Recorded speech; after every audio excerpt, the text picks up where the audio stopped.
What's the language with the most different dialects? That is a question which is impossible to answer. So why is this question impossible? Well, it's largely because the difference between a language and a dialect isn't exactly this sort of razor-sharp scientific thing, right? Like, what makes something a language and something else a dialect is more of a social-political thing than anything else. And I say it's a social-political thing because doing things like making an official language of whatever place, right, that's a political decision. And oftentimes the standardized forms of different languages come from like different centralizations of social and political power. And I say it's not razor sharp because we're not really out here pinpointing exactly when a certain named language becomes a different named dialect, right? Like, we know that language is this sort of amorphous set of spectrums and continuums, and different people is going to draw the lines in different places. So that's all going to be arbitrary.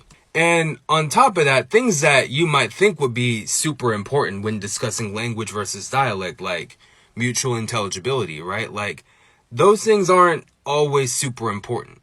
Because a lot of times, two languages that have a good amount of mutual intelligibility will still be named as two separate languages because of the national, social, or political identity that comes with those languages.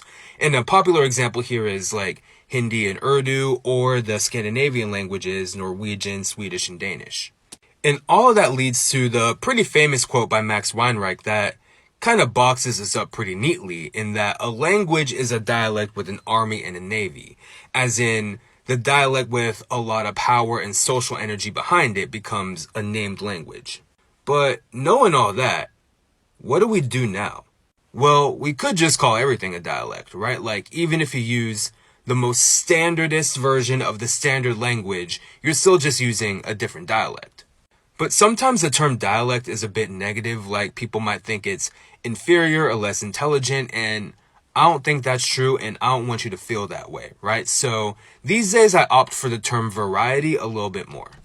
And these things can change and will change, right? Like, a lot of times asserting something is a language and not a dialect or anything else is done in an effort to preserve that language, right? Keep it from dying out.